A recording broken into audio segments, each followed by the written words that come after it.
Ya, di video ini aku bakal ngejelasin struktur program Pascal dan aku bakal ngejelasin program yang kemarin kita buat baris per baris. Pertama kita buka dulu Sublime-nya.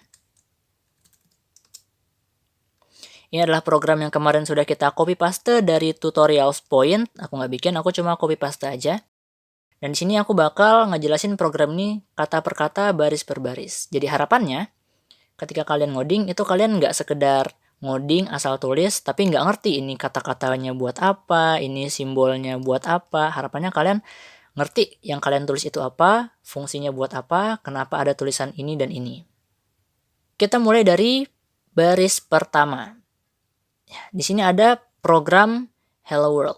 Jadi, kata-kata program di sini menunjukkan bahwa ini adalah sebuah program. Sebuah program itu maksudnya nanti programnya akan melakukan sesuatu yang harus dilakukan oleh komputer. Untuk kasus ini, programnya itu kita bakal nuliskan sesuatu ke terminal.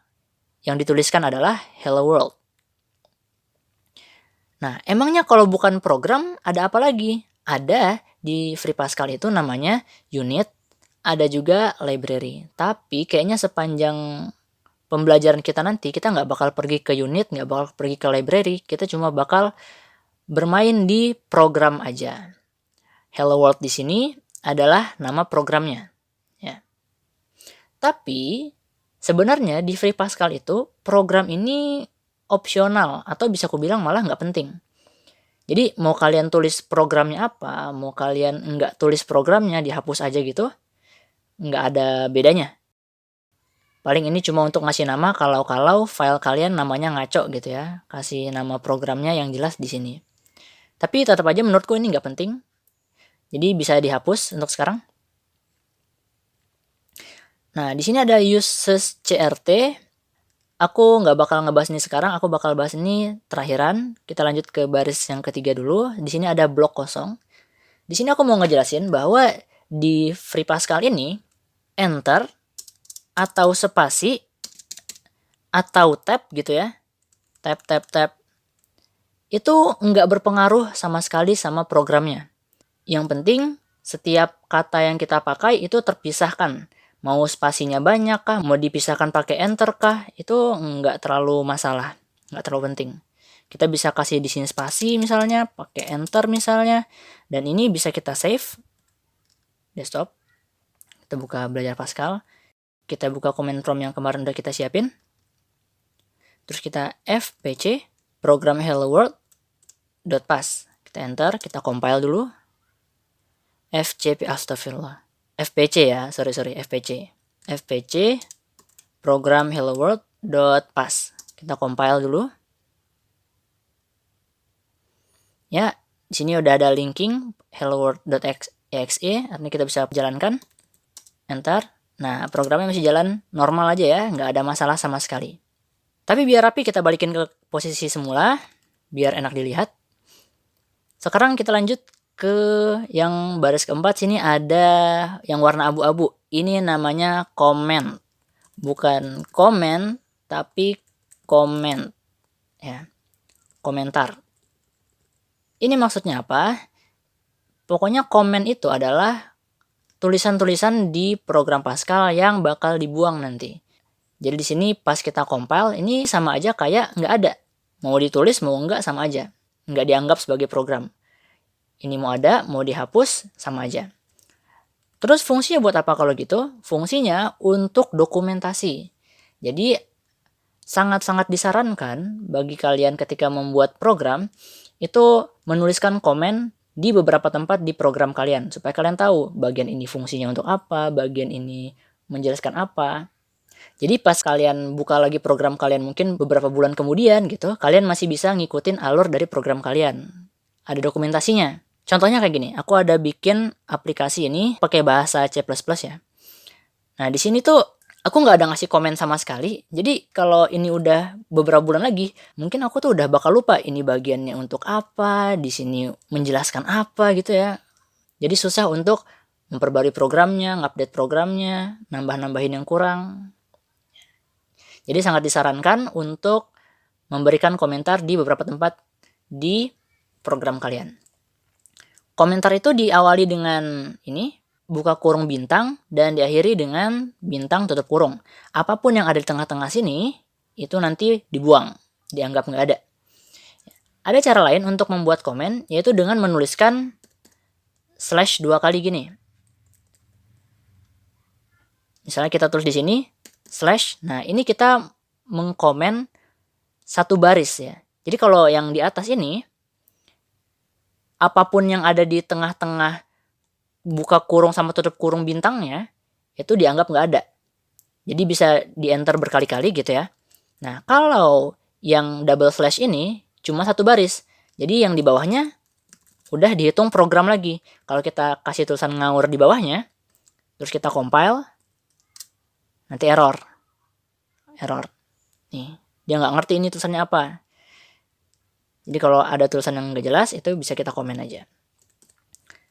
Di sini, karena kita komen hello world-nya, jadi kalau kita save, terus kita compile lagi, terus kita jalankan programnya, nah nggak muncul apa-apa. Kenapa nggak muncul apa-apa? Karena yang bertugas untuk menuliskan outputnya tadi, kita komen. Jadi ini kayak dibuang. Sisanya cuma read key aja adanya.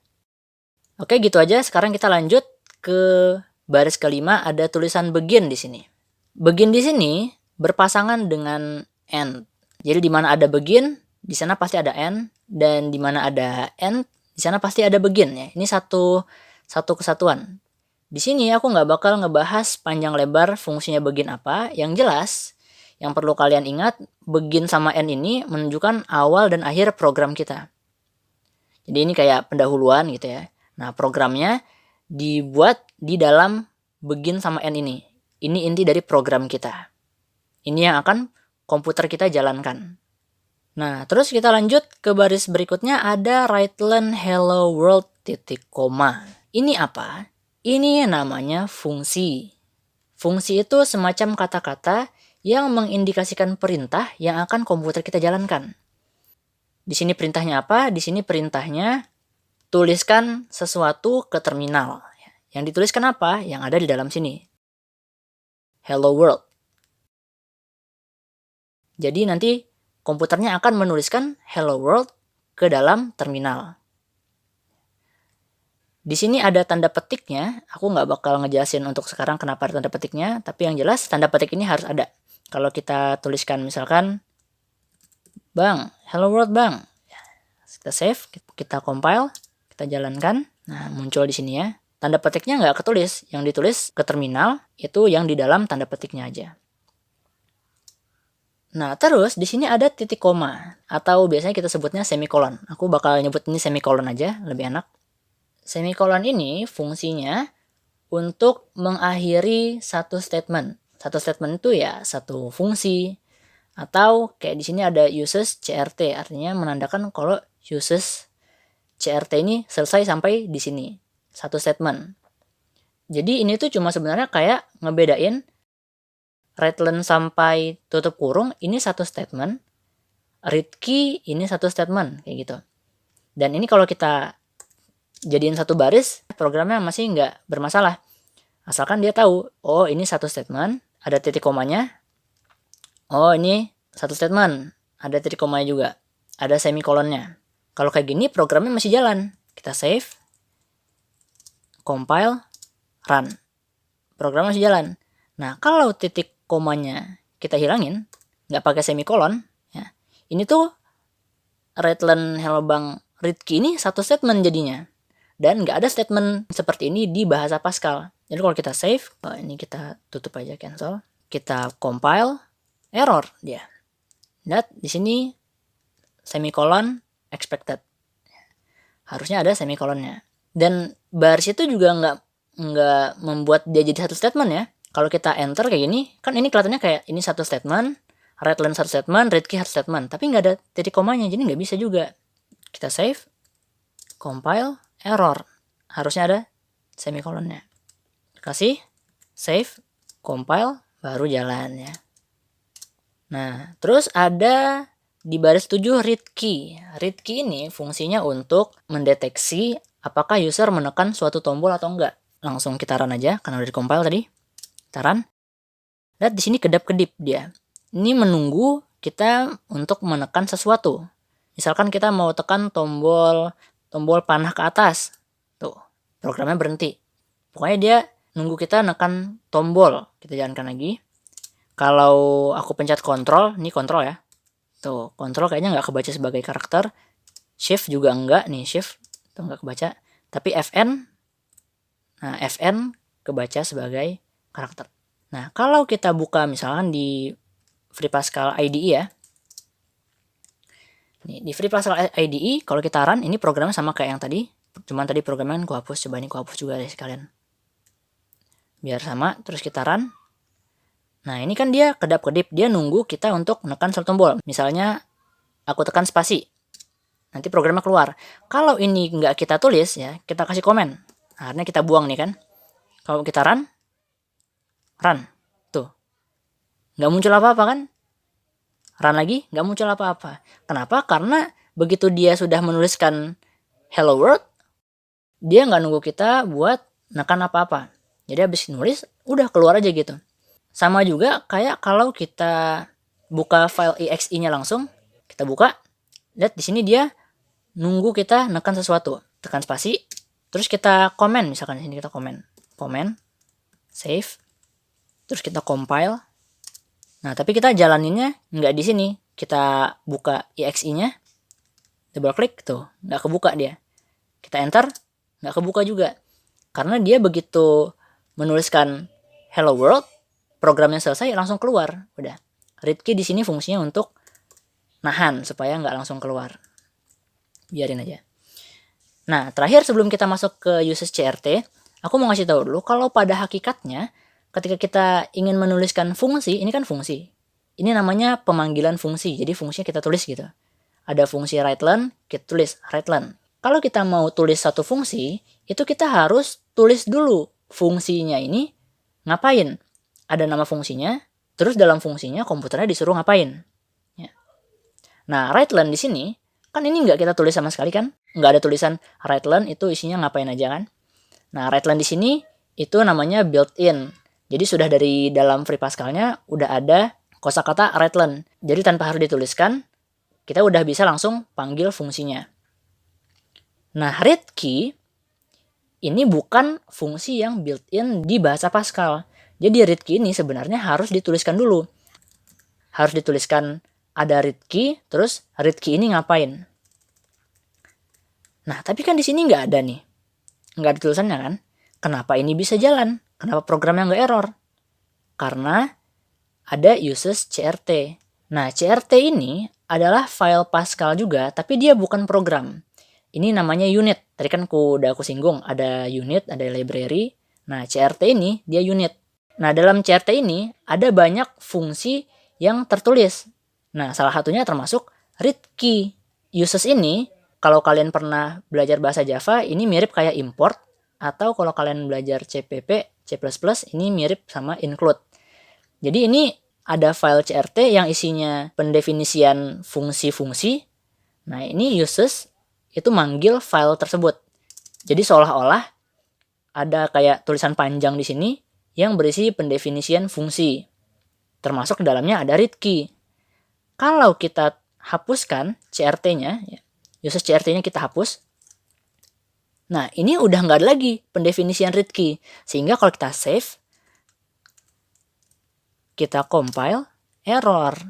Lihat di sini, identifier read key not found. Jadi dia udah nggak tahu lagi read key ini apa. Supaya dia tahu read key itu apa, kita tambahkan di sini uses CRT-nya. Selama kalian nggak pakai fungsi apapun yang ada di dalam CRT ini, misalkan kita nggak pakai read key, kita nggak pakai ya, kita komen aja, jadi kita buang. Ini uses CRT-nya kita hapus nggak masalah. Karena kan dia nggak manggil apapun yang ada dalam CRT. Dia manggil writeLearn aja di sini. writeLearn udah built-in. Kita save. Kita compile. Berhasil. Jalankan. Masih jalan. Tapi dia langsung keluar ya kan. Karena nggak ada read key-nya. Nah, terakhir yang mau kasih tahu. Pertama hilangin dulu komen-komennya. Ini adalah bentuk paling sederhana dari program Pascal yang valid. Jadi ini adalah satu program yang sudah lengkap, yang sudah bisa dikompil dan sudah bisa dijalankan. Cukup ada begin, ada end, tengahnya kasih fungsi apapun yang mau kalian tulis. Di sini write-len hello world. Kita save, compile, run, keluar outputnya ya. Tapi ingat ya, kalau kita bukanya langsung di sini atau di Free Pascal IDE, karena nggak punya read key, jadi dia nggak muncul ya. Nggak ada yang nahan dia supaya nggak ketutup. Atau kalau kalian mau lebih sederhana lagi, kan sudah aku bilang tadi, spasi enter tuh nggak penting. Jadi kita sebenarnya bisa aja nulis kayak gini. Nah, gini. Satu baris doang. Ini kita hapus. Nah, ini adalah struktur program Pascal paling sederhana yang masih valid untuk di-compile, untuk dijalankan. Kita save, compile. Lihat di sini 0 line compile. Jadi dia kalau kalian perhatikan, dia ini kayak kalau kita punya 5 baris, nanti dia terusnya 4 line compiled. Jadi kayak n-1. Kalau kita punya 10 baris, 9 di compiled. Kalau kita cuma punya 1 baris, ya 0 di compiled-nya. Tapi ini jalan ya. Coba kita jalankan. Tuh, masih keluar outputnya sama kayak tadi. Udah, kayaknya videonya segitu dulu. Kalau kalian ada yang mau ditanyakan, silahkan tanyakan di kolom komentar. Jangan lupa di like videonya kalau kalian suka. Dan jangan lupa subscribe, nyalain loncengnya, biar kalau ada video baru kalian dapat notifikasinya.